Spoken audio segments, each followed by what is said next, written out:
Bueno, yo soy Felipe Cheré. Cuando tenía 2 años de edad, mis padres, que vivían en Buenos Aires, se trasladaron definitivamente a Santa Fe. Es decir, que diría yo que desde los 2 años de edad en adelante y hasta ahora, soy santafesino y un santafesino que ha hecho toda su formación, sus escuelas, su colegio, su profesión durante muchísimos años, hasta que finalmente me jubilé. Fui abogado y en el medio de toda esa rutina fui actor, hice algunos trabajos de dirección de teatro, fui invitado por importantes grupos de teatro que los recuerdo de aquellos tiempos, como por ejemplo Teatro de Arte o Teatro de los 21, que dirigía Carlos Cataña. Y con la dirección de ellos tuve la felicidad de compartir algunas obras importantes del teatro santafesino.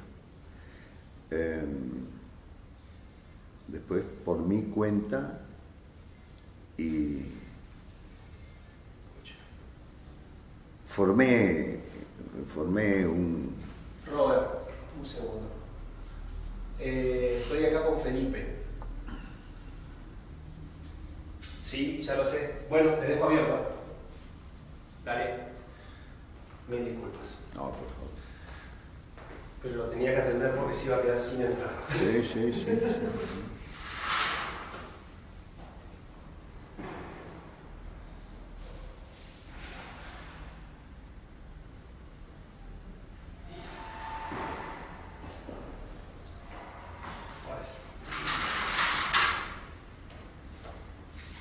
Abogado, actor, convocado por... Abogado, actor.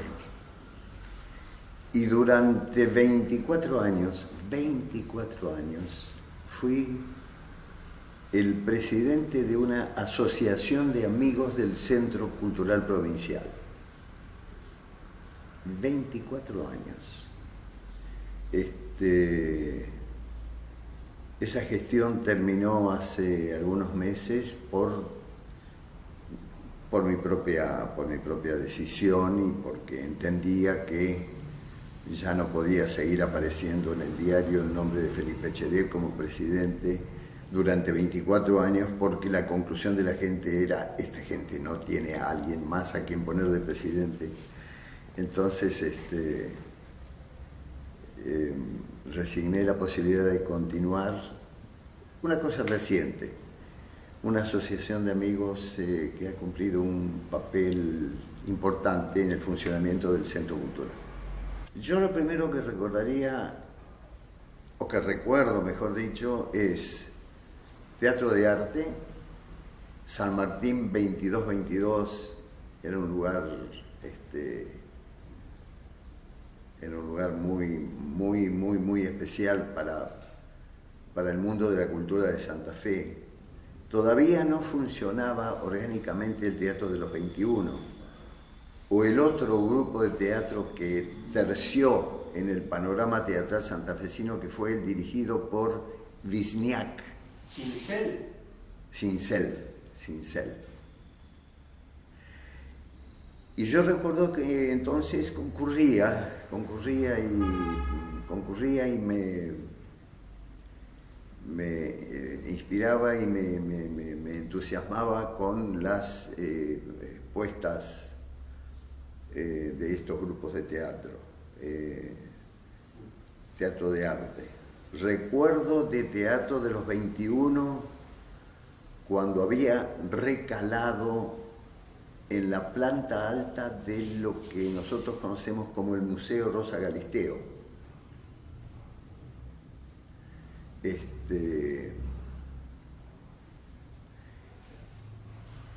De ese lugar recuerdo algo en particular. Recuerdo una obra que se llamaba Distinto, de O'Neill. Distinto, de O'Neill. Con un personaje que era el padre,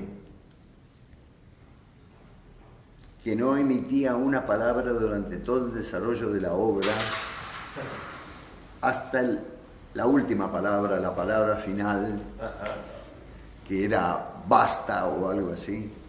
Como algunos jugadores de fútbol, yo generalmente con gente que está en el fútbol le digo que no hablen ni gasten textos inútiles en gente que no nació para el fútbol. Y respecto del teatro pasa exactamente lo mismo. Nadie sabe que un chico de 4 años va a ser un actor, pero ya está el actor en un chico de 4 años, indudablemente. Es decir, no se va a formar por una escuela de teatro, ni lo va a formar un director, ni nada así. Arriba del escenario. Contribuirá, o se abrirá y aparecerá el monstruo que de golpe te llegaba telefónica o personalmente te llegaba la invitación para integrarte a tal grupo, para tal obra, por ejemplo. Sí. Eso pasó y es uno de los recuerdos más gratos que tengo. Vos lo debes tener presente y lo debes haber visto con Los Justos de Camus. Claro. Esa fue una invitación que me hizo. Yo no era un actor de relieve ni nada por el estilo, era un actor, podía servir. Y esa fue una invitación que me hizo. Era un buen actor, disculpame que corrija. No, en serio. Era un buen actor, sí, con fuerte presencia escénica, que eso a veces ni la academia lo da, ¿no? Fuerte presencia. Con la dirección de Carlos Catania, yo alcancé a representar, y un grupo semideportivo del Club Unión, con un grupo de muy voluntariosos chicos, hicimos Our Town, nuestro barrio se llamó... Nuestro pueblo de Thornton Wilde. Our Town era su versión en inglés. Y acá se llamó Nuestro Barrio, versión de Carlos Catania. Y recibí una conceptuosa opinión de Jorge Reynoso Aldama, para quien, si tenías la suerte de caer bien, caíamos bien. Si tenía la suerte de caer bien, es hermoso. Nadie lo dijo, está buenísimo, es cierto. Y si no era opinión de Jorge lo solucionaba con insertarte en el último renglón de su crítica, diciendo: también lució la actuación de Juan Pérez, punto. Eso era todo si a él no le había agradado. Bueno, fue muy conceptuoso. Nuestro pueblo. Después fue representado por otros grupos. Teatro de Arte, por Catania, me invitó para intervenir en Los Justos, de Camus. Y el ensayo se hacía en el subsuelo de la Alianza Francesa. Mirá vos, qué notable. Esa escalerita chiquitita, así desembocábamos en la... que con el correr de los años llegó a ser un café concert. No, y llegó a ser sala de teatro. Y llegó a ser sala de teatro. Por cierto que sí. Por cierto que sí. Sí, muy linda salita, chiquita. Así es. Preciosa, muy cálida. El espacio está, pero como sala no. No, porque son las distintas gestiones que ha tenido la Alianza, ¿viste? En ese momento se abría a la comunidad, ahora no tanto. Y Felipe, ¿y su debut en las tablas cuál fue? El mío fue una adaptación de cuentos de Chekhov, que nosotros le pusimos como nombre La mañana de un hombre de letras. La mañana de un hombre de letras, que básicamente era el aniversario de Chekhov. Claro. El grueso del texto es el aniversario de Chekhov. Yo no podría hoy explicarte por qué La mañana de un hombre de letras, no podría decirlo, pero de todas maneras era La mañana de un hombre de letras, que lo hicimos a la manera de teatro en una sala que habíamos preparado en el Club Unión. Y yo recuerdo que nosotros con ese grupo, que no era exactamente un grupo de grandes actores, nada, salimos por toda la ciudad de Santa Fe. Nosotros fuimos a Sargento Cabral, fuimos a una escuela religiosa que está en J. Paso y Urquiza, fuimos al Magisterio Católico de calle San Martín, fuimos a la cárcel de Coronda.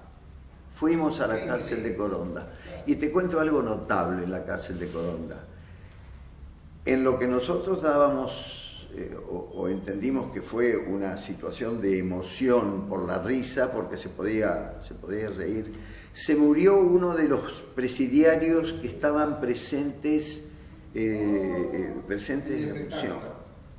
Y nos pasó a la noche, ya terminada la obra, la dirección quiso cumplir con el protocolo. El director de la cárcel se llamaba Luis Nali. Qué memoria. Que vos lo podés recordar de otra manera. Vos lo podés recordar como director de talleres de tango en el Centro Cultural. Sí, señor. Luis Nali. Sí. Luis Nali. Sí. Él era director de la cárcel de Coronda y para cumplir el protocolo hizo un servicio de homenaje a los actores que habían venido en ómnibus. Nosotros utilizábamos el ómnibus de Unión. Unión tenía un ómnibus chiquito, y nos pasaba algo notable. Estábamos y observábamos que el personal policial o el personal de la cárcel se iba alternando con nosotros. Es decir, estábamos conversando con alguien y de pronto si alguien se iba y venía otro, hasta que finalmente preguntábamos, che, ¿qué hacen y a dónde van? Y lo que estaban haciendo era velar a su compañero preso o al preso que estaba 2 o 3 salas más allá. Ya estaba todo preparado para el velatorio. Bueno, ese hombre murió Viendo la función. viendo la función Alta en algo que entendemos que fue Un accidente, una cuestión sí. No, debe haber sido algo emotivo. Claro. Quién sabe, él no veía teatro. Qué loco. Asiduamente. ¿Y quién dirigía eso? Eso lo dirigía yo. ¡Ah! Eso lo dirigía yo. Se llamaba La Mañana de un Hombre de Letras. Además de llevarlo a cuanto lugar pudimos, todas las sociedades vecinales, Fomento 9 de Julio, por ejemplo, es otra más, la Escuela Pérez, de calle Francia, también lo llevamos. Llevamos eso. Había una carta de presentación que era adaptación de cuentos de Anton Chekhov, entonces ya tenía su importancia. Realmente no era decepcionante, era una cosa muy bien lograda realmente, y 2 o 3 trabajos actorales interesantes. No había apoyo oficial a esa actividad. No, nada de nada. Nada, claro. Nada de nada. No, qué interesante, a mí me interesa qué pasaba desde ese punto de vista, porque de verdad no habían, ahora por suerte hay programas en la provincia, hay programas, está la Ley Nacional de Teatro, más allá de los conflictos que haya. Digo que por lo menos los teatristas tienen la posibilidad por ley de recibir cierto tipo de subvención. Allá era capa y espada. No existía eso. Claro. Nos valíamos de nuestro propio esfuerzo y nada más. Y de todos modos el movimiento político era importante en esa época, sí. El movimiento político era importante y como mencionábamos hace un rato, era un movimiento político sin grietas sangrientas, ¿sí? Como la de estos tiempos. Porque el problema de la grieta podría en política tolerarse, de decir yo opino así, yo opino así. El problema es la grieta con sangre. Ese es un problema mucho más grave, que es lo que estamos viviendo nosotros en este momento. Porque un tipo que arroja una piedra o destruye un banco y arroja una piedra o un bulón, como mostraban en televisión, no tiene el propósito de reconvenir, ni de transar, ni de conversar, ni nada. Tiene el propósito de matar, de eliminar a su adversario. No eran tiempos así. Tampoco recuerdo haber frecuentado dependencias públicas en demanda de subsidios o cosas por el estilo. No había, no estaba instituido, no, el mundo de la cultura no tenía. Y sí había, Felipe, un movimiento cultural intenso en la ciudad. Por cierto que sí. Mucho. Por cierto que sí. No solo en el teatro, digo, las artes plásticas. La literatura tenía una fuerte impronta en la ciudad también. Había muchos creadores a nivel literario, músicos ni hablar. Hubo la experiencia, claro que sí, claro que sí. Era la época de los jóvenes, Hugo Maggi y más todavía, era la época en que Cocho Pablo Antonio, los 60. Dirigí los 60, sí, los gloriosos 60. Empieza en la universidad con extensión universitaria y después lo traslada el mismo Cocho a la municipalidad. Así es. Y ahí hay un florecimiento de la cultura, pero así es.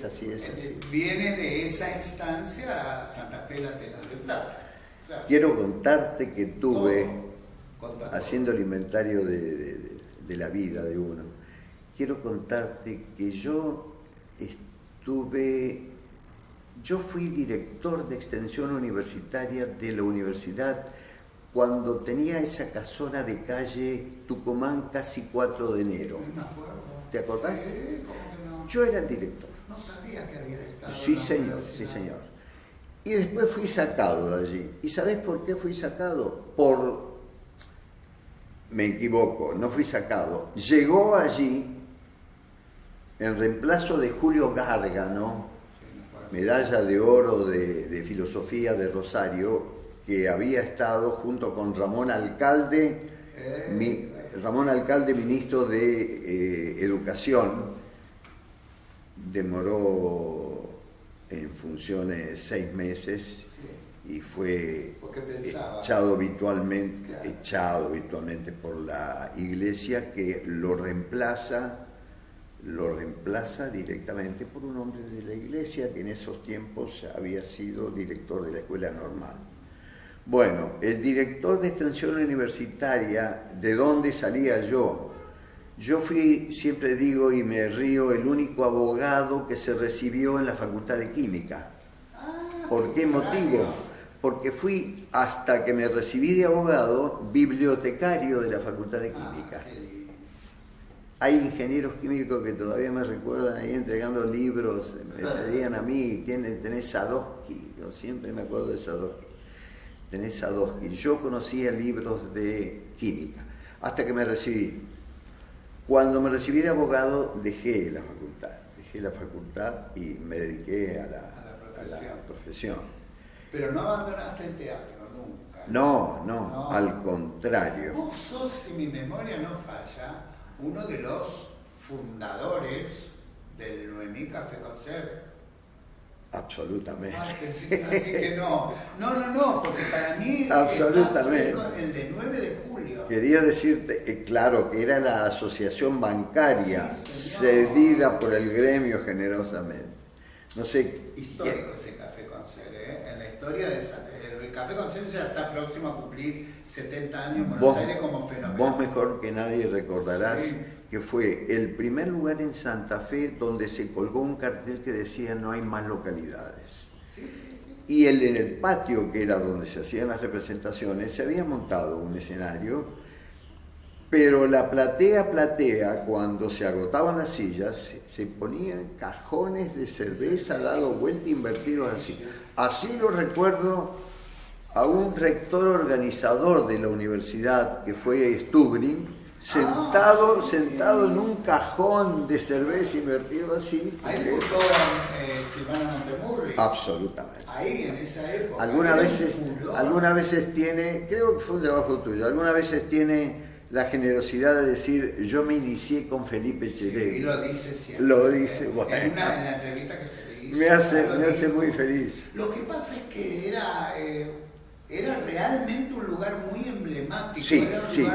Incluso era un lugar como de cita asociático, ¿eh?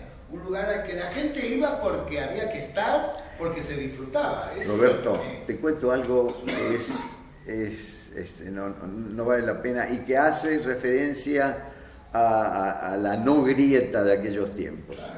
Una vez a Israel Vignac se le ocurrió llevar adelante un proyecto, hacer el montaje de, ya no hablemos de O'Neill, era, qué sé yo, era Shakespeare, era una cosa así. Y nos convocó a todos los que representábamos distintos grupos de teatro a su departamento de calle San Martín. La Ravigo. La Galería Ravigo. Y entonces, cuando estábamos todos, que eran Carlos Catania, Carlos Thiel, estaba yo, estaba el eterno, claro que sí, el eterno productor Riom. Ah, el Eduardo. productor Eduardo. Que en paz descanse, querido Eduardo Riom, por eso te digo el productor. Sí. Fue productor acá y se fue como productor a Buenos Aires. Buenos Aires, sí.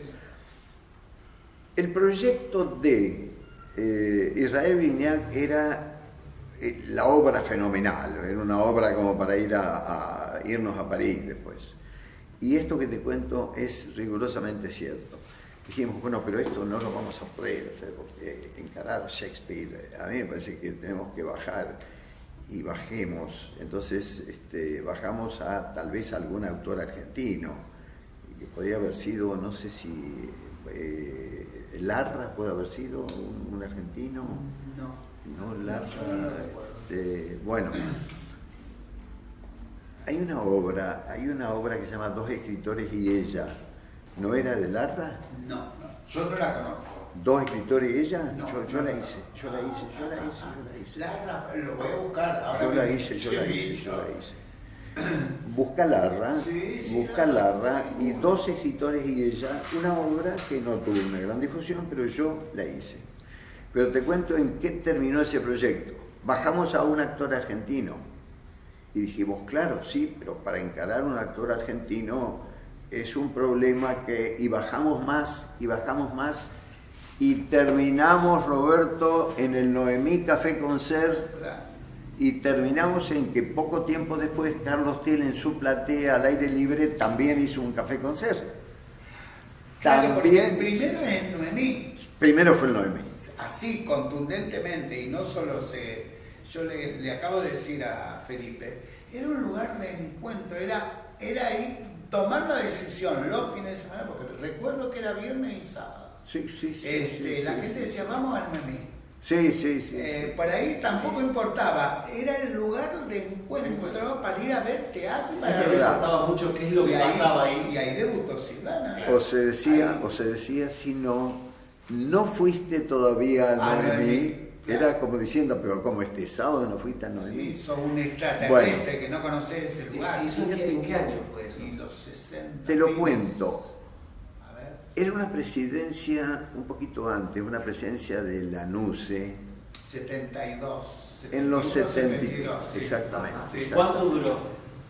El Noemí demoró 2 años, porque nos mudamos a una casa cubierta, una vieja casona de San Martín al 17, y ahí entramos junto con Eduardo Riom en una variante, que era que nosotros hacíamos nuestro espectáculo de Café Concert. Yo era el masculino y sí, estaba Silvana, nosotros, ¿sabes quién nos acompañaba? Esta chica Chufo. Duilia. El Negro Flores. Que se plantaba en el escenario. Ya está. Empezaba Florentino Sánchez también, toda esa época. Poco tiempo, con sus hábitos. Sí. Yo te digo que en el Noemí nació el caso de Montemurri pero recuerdo otra gente y te digo algo importantísimo. Nosotros teníamos un grupo musical que dirigía Hugo Maggi, porque Hugo Maggi estaba incorporado al Noemí dirigiendo un grupo de 4 o 5 personas. Ese grupo No me digas que eran los paranaceros. No. Los paranaceros era folclore Sí. del ya fallecido Negro Ormaeche, que murió en la cárcel de Toronda. El Negro Ormaeche. Y Hugo también estaba en los paranaceros. Cierto que claro. sí, era inspirador, era Eran muy populares. de un claro compromiso político. Sí, señor. De un claro compromiso político, lo recuerdo. Una vez en una casa de familia con una muy clara afiliación política, yo recuerdo haberlos presentado a ellos, porque éramos amigos, me acuerdo del Negro Ormaeche, me acuerdo. ¿Y sabés quién? Jorge Molina. Ah, el petiso. Jorge Molina, Ormaeche, Hugo Maggi. Un gran docente Y el musical, cuarto es uno que anda por ahí haciendo algunos recitales. Yo lo llevé recientemente al Centro Cultural Provincial. Ya no tiene voz, ¿cómo se llama? Su apellido no artístico es Vandenbergue, Lito Vandenbergue Monterrío. Claudio Monterrío, Sí, Hugo sí. Maggi, Jorge Molina y el Negro Ormaeche. Empezamos a traer actores de Buenos Aires. Entonces nosotros éramos una suerte de teloneros, por llamarnos de alguna manera, haciendo el espectáculo de Café Concert. Todavía Hugo estaba con nosotros. Y la segunda parte era la presentación de actores que venían a hacer trabajos individuales, pero actores relevantes, realmente actores de importancia. Entonces la convocatoria era permanente porque además de la gente del Noemí venían actores de Buenos Aires y venían a ver. Así Hacer que monólogos, obras cortas, sí. esa experiencia del Noemí duró, sí, 2 años largos, cosa que a poco que nos pongamos a hacer un poco de memoria, era poco frecuente que ningún grupo se mantuviera tanto tiempo como 2 años o 3 años, salvo los conjuntos de 21, Teatro de Arte, algo así, que tenían sus sedes, pero la experiencia de un Café Concert realmente. En ese Café Concert hicimos escenas sueltas de eso que yo les comentaba recién, La mañana de un hombre de letras. Ah, claro. Ese fue el germen. Solamente escenas, porque eran cositas sueltas, con una adhesión del público que era notable. Era un espectáculo absolutamente sano y divertido. Y lo cómico es por qué se llamaba nada más ni nada menos que Noemí Café Concert. Un personaje importante en el Noemí fue Chiri Rodríguez. Chiri, Chiri Rodríguez. Sí. Chiri trajo el nombre de Noemí. De una canción casi infantil que él conocía, de que hacía referencia a qué linda es tu nariz y qué linda es tu oreja y qué linda es Noemí, y terminaba con Noemí. Era absurdo ponerle a un espectáculo o a un lugar de trabajo teatral Noemí. Era la vulgaridad. Sin embargo, el Noemí fue todo un suceso. Estar arriba del escenario,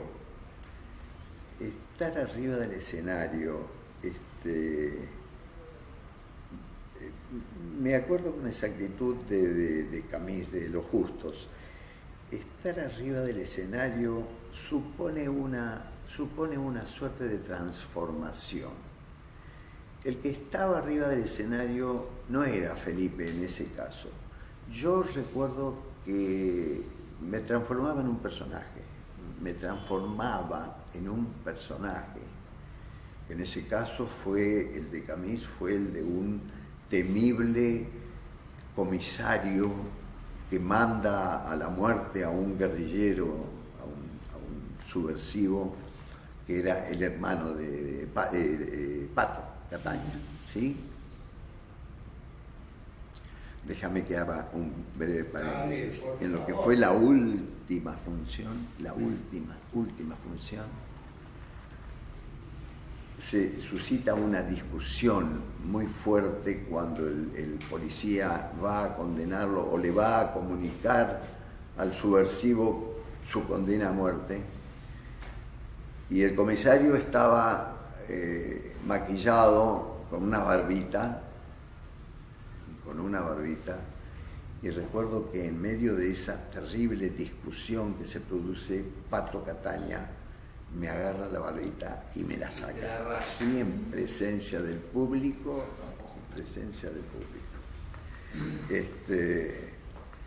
Yo aproveché para incentivar la violencia con que había ido. Eso supuso para ese personaje un agravio todavía mayor, era un gesto de violencia, como si me hubiese agredido de alguna manera.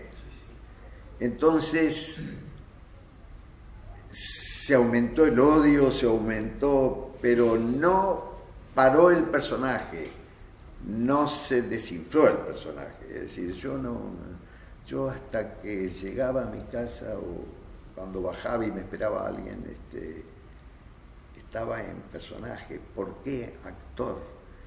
Definitivamente porque esa misma emoción y ese mismo sentimiento no se experimenta en el trabajo de dirección de ninguna manera. En el trabajo de dirección vos estás mirando 100 cuestiones distintas y quién sabe si no 20 personajes distintos. En el trabajo actoral no. El trabajo actoral producía una conmoción especial que se producía Stanislavski mediante, se producía a poco de llegar.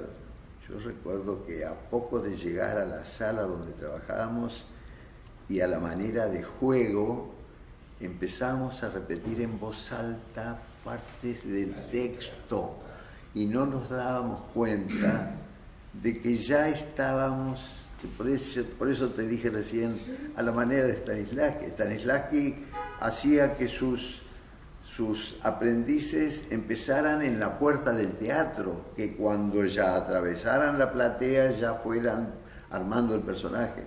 Bueno, nosotros no nos dábamos cuenta de que jugando, estábamos armando el clima para lo que finalmente era la representación en el escenario. Y haciendo un ejercicio que no tiene por qué ser perfecto, obviamente, de memoria, ¿podés nombrarnos más o menos cronológicamente las obras en las que actuaste?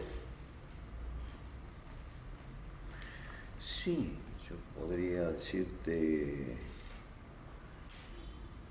aunque parezca mentira, y porque formaba parte de la dramaturgia de aquellos tiempos, yo te diría que se hizo una experiencia de Mi hijo el doctor de Florencio Sánchez. Se hizo una experiencia con Florencio Sánchez, sí. Por quien teníamos todos nosotros una devoción especial. Era Florencio Sánchez, era una gran figura del teatro latinoamericano en esos tiempos. Bueno, después bastante tiempo eso que te contaba de los cuentos de Chekhov. Estando allí fue Los Justos, con Carlos Thiel. Lamento por tratarse de una sola palabra de esa obra de Pavlovsky. Ya la vamos a rastrear. Solo una palabra es el título. Yo me salvaría decirte que con mi edad y con mis años tiene razonable explicación que haya cosas de las que no me acuerde. Por supuesto. Pero no porque quiera olvidarte, porque nunca hiciste no, papelón. de ninguna manera. No, nunca fue. Recuerdo mucho un trabajo tuyo chiquito pero amoroso, esa es la palabra que encuentro en este momento, en la sala Nordecop, 4 de enero y Tucumán, que era la de Nordecop, era la del banco, se llamaba Los Retratos, con Mari Canca, Sergio Abate. Esa fue una dirección mía. Una dirección. Abate. Sergio Abate fue la primera vez que Sergio representaba. Sí, señor, su debut. La primera, que hizo un trabajo excelente. Con Mari, a la que le sacaste los clichés. Mari Canca y Graciela Martínez y Sergio Abate. Eso fue apenitas vuelta a la democracia, Sí. Pero muy apenitas, al punto que fue objeto de, así como se recupera la democracia, subsistieron los miedos. Sí, claro. Durante mucho tiempo se decía, los milicos están ahí, todavía están ahí, están mirando, no había habido ni punto final, ni obediencia, ni nada. Y Sergio hace lo de un guerrillero que muere ametrallado en la casa de estas dos mujeres, que eran dos mujeres solteras que vivían solas allí. ¿Era de Tucumán, Ardiles Gray la obra? ¿De quién era? ¿Julio Ardiles Gray o era...? Sí, me parece que sí. Y ya no te me digo acuerdo. enseguida Los retratos me acuerdo perfecto, me acuerdo de la difusión de la obra. Eran retratos dibujados que me parece que los había hecho él, de los personajes. Sí, recuerdo eso, lo recuerdo con gran satisfacción. Muy porque fue lindo espectáculo, nada pretencioso, y pero... Sergio con una entrega así de morir dramáticamente, de morir ametrallado en el escenario, con una Graciela Martínez de antología, como siempre. Anoche fui a ver con Marisa Ordóñez. No nos encontramos de casualidad. Precioso trabajo. Arritmia. Es cuando vos decís, haz lo que quieras, mamita. Hay una mujer entregada al rol de una actriz que te deja mudo. Arritmia. Buen texto, de un rosarino, buen texto.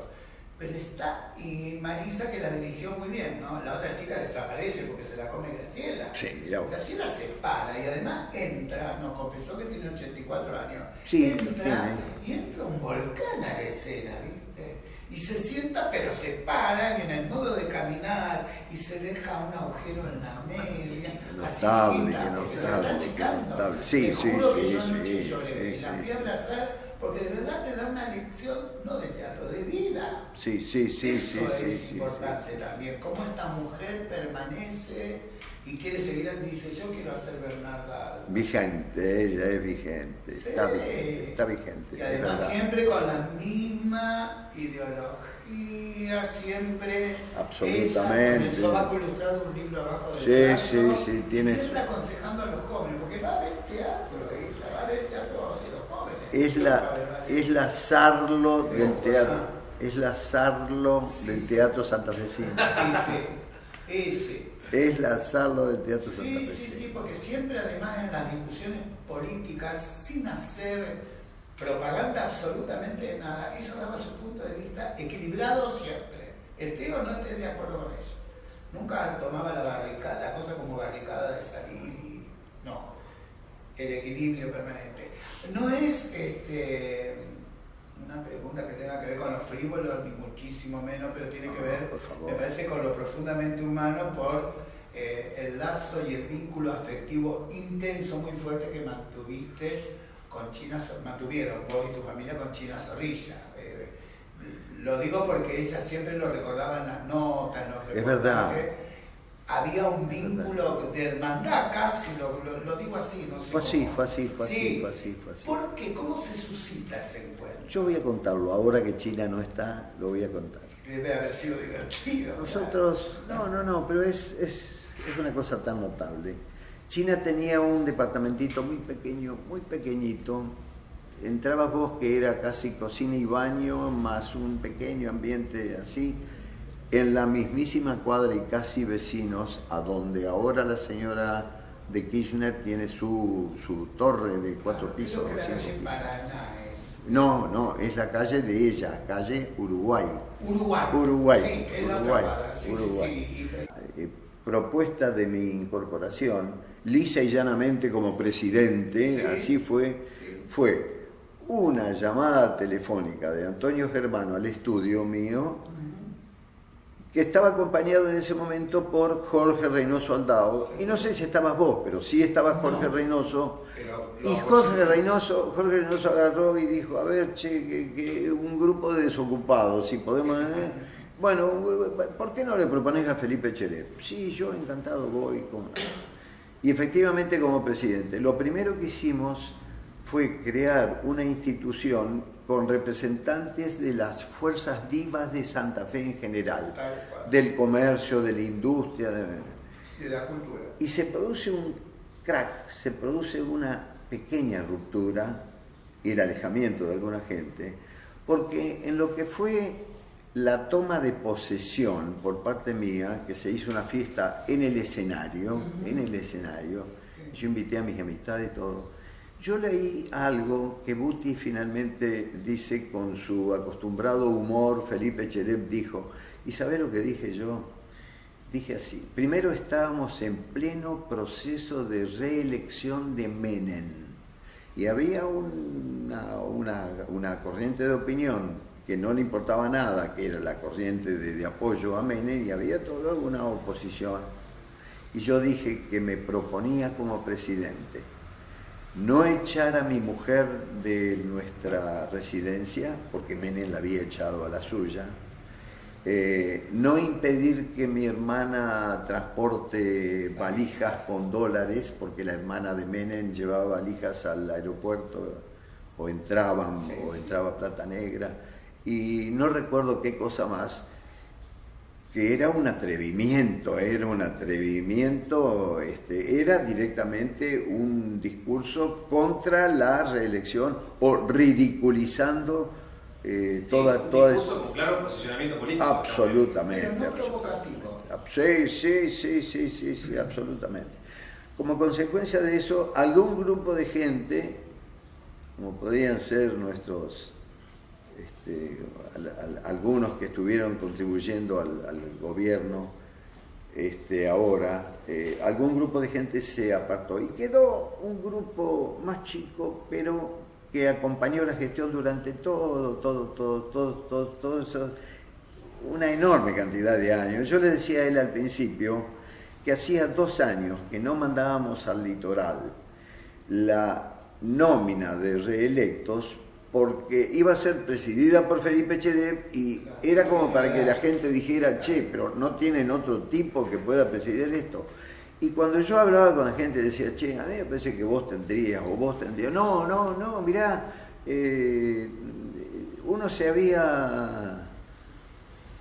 hablar de Felipe Cherep era hablar del Centro Cultural en ese momento, eran 24 años. Un gran entraste para mucha gente. Y con gran, sí, yo sé, y con gran, pero hubo un cambio en un sentido, no sé si vamos a coincidir.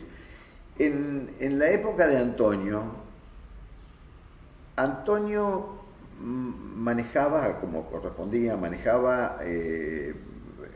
más a título, no tenía tanta importancia la función de dirección en el Centro Cultural. Era más la función de Antonio como, yo te diría como administrador, digamos, como administrador. Pero eso significaba que 3/4 parte del año era con obras de Antonio, actuando la señora Antonio, que es una excelente actriz, excelente actriz, una de las mejores actrices de Santa Fe, se lo decía toda la vida. La hija de Antonio en boletería, el hijo ayudándolo acá, era de Antonio, era eso. Se cambió mucho, se abrieron las puertas, vino más gente, vino mucha más gente. Nosotros llegamos a tener talleres con 960 personas inscritas, 960, de teatro, de danza, bueno, acabáramos de danza con El Betty seminario Sture. de Sture, Con Betty Sture mandaron egresadas a Europa. La hija de García Puente, una de ellas fue a Estados Unidos. Se abrieron las puertas. No hubo ningún manejo autoritario, absolutamente. Ahora, en los últimos días se produjo una situación vencían los 24 años y yo pedí por favor que me reemplazaran para evitar que se comentara, che, no hay otro tipo, es el único. Y bueno, medio provisoriamente entró Hugo y Fran. Pero Hugo y Fran me decía, pero Felipe, si tenemos la misma edad, ¿cómo vamos a meternos? No era. Yo tengo mucho que hacer y Hugo tiene un trabajo muy importante, especialmente en el viaje. Hugo es un funcionario internacional en el mundo de la danza folclórica.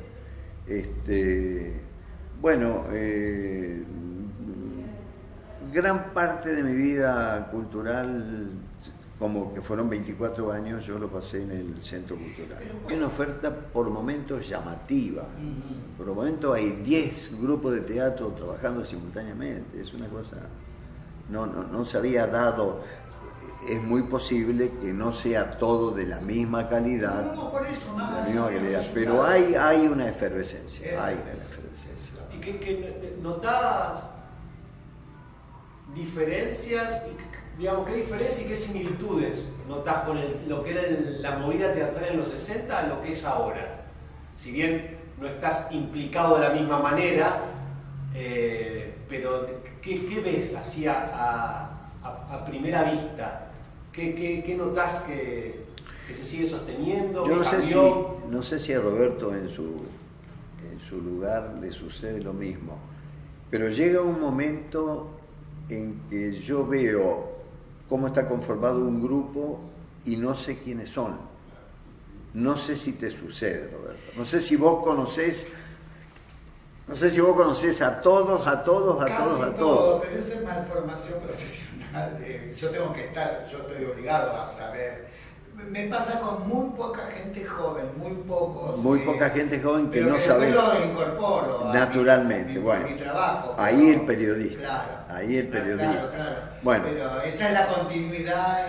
Yo cuando cesó mi actividad, o actoral, o de dirección, etcétera, hubo una suerte de repliegue y hubo una especie de desvinculación acentuada con la desaparición de los íconos de aquel tiempo. Carlos Cataña en Puerto Rico, Carlos Thiel se fue a Buenos Aires para no volver nunca más. Se fueron todos, hasta, qué sé yo, te diría hasta los Trisinger, que eran actores. Te digo los Trisinger porque su despedida de ellos en mi casa, en el patio de mi casa, ahí despedimos a los Trisinger. Buenísimo, eran como una suerte de... Sí. Los Trisinger. No supiste de ellos. No, la primera vez que lo teatro musical de absurdo, estupendo, una suerte de Eran tres geniales. cantantes que simultáneamente eran actores. Eran actores. El gordo Calvar, por favor, era actor. Y egresados y con el patrocinio de Teatro de Arte. Sí. Eso sí, seguro. Eran hijos de Carlos Thiel, eso no cabía ninguna duda. Se fueron a Buenos Aires, alcanzaron a hacer algunas, pero Buenos Aires tenía Lelutier y tenía otros conjuntos. Y Music, claro, se los tragó. Claro. Había que ir a hacer... Que no quedó ninguno vivo, ¿no? No, sí, eran estupendos. Sí. Estupendos. Era cagarse de risa. Era muy bueno. Los tres Trisinger, que no estaban. Bueno, me decías respecto de las diferencias. Una de las diferencias que hay que puntualizar es el material con el que se trabaja en este momento. Yo veo que hay obras de Pfeiffer, por ejemplo. Leí la crítica tuya del último trabajo de ella, excelente, y me di el gusto de abrazarme con ella después de esa noche con Cray. Con ¿Por qué Cray. demoró tanto? Con Cray, ¿por qué demoró tanto? Y hacía mucho tiempo que no, nos dimos un gran abrazo, con Raúl también. Era una cosa notable el mundo entero que habían creado ellos. En distintos tiempos habían pasado, no te digo siglos, pero había pasado un montón. Y jugando ellos dos, solamente ellos dos allí, era una cosa importante. Así que me di el gusto de un abrazo con ellos. Pfeiffer. Vos lees Pfeiffer, bueno, lees obras de Pfeiffer con bastante frecuencia. O si no, obras representadas por todos los otros grupos. A mí me parece que nosotros trabajábamos el teatro de autores extranjeros, la corriente moderna norteamericana, como el caso decíamos, de nuestro barrio, de nuestro pueblo, de ese tiempo, o esta obra que la hizo Negro Flores solo, esta obra de un prestigiosísimo norteamericano,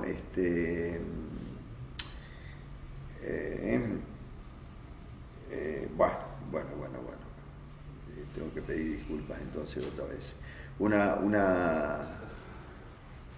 Pero de todas maneras, nosotros elegíamos entre los grandes autores norteamericanos. Recuerdo que teníamos los textos de grandes autores norteamericanos, como pudo haber sido excepcionalmente de lo que era el teatro contemporáneo norteamericano de aquellos tiempos, de autores importantísimos de aquellos tiempos. Arthur Miller, claro. Lo hacíamos nosotros y lo hacía todo el teatro en Buenos Aires en aquellos tiempos. No había teatro de autor. No había teatro de consumos locales, como los estamos viendo ahora en este momento. Acá Santa Fe se está caracterizando en el resto del país porque Absolutamente. tiene dramaturgia propia. Absolutamente. Y eso la absolutamente. Yo siempre digo lo mismo, Felipe, más allá de los resultados. Se consagra la ciudad porque tiene más que los rosarinos. Que los absolutamente. Y en ese sentido, a mí me parece saludable. Es así, tiempos. pero caramba, lo que sucede es que alrededor de obras aparecen actores. Claro. Eso es la savia nueva, que es necesaria. Por cierto que sí. Sí. Perdón, tengo... No. Quizás mi penúltima. ¿Te quedaste con ganas de hacer algo? No. ¿Como actor? Como actor, sí, claro. No solamente eso, es un atrevimiento lo que voy a decir. Te comprometo a que no lo difundas. Día por medio pienso, ¿qué pasaría si yo me presentara a alguno de estos grupos y ahí el problema de no saber quiénes son, o no haber estado, no haber compartido con ellos? Me presento siempre como para decirles, che, y no hay un papel de 10 minutos acá, una cosa así. Lo tengo metido adentro. Yo sigo siendo un actor. Mis emociones, mis cosas, es notable ir a ver una obra, por ejemplo, y yo hacer un comentario, cuando estamos todos afuera comentando así, yo hacer un comentario que me doy cuenta que es un comentario distinto al que hacen ellos. Sí, qué buena la obra, qué bueno esto, y yo me quedé en la figura del actor, en eso, yo lo hubiese hecho así o así.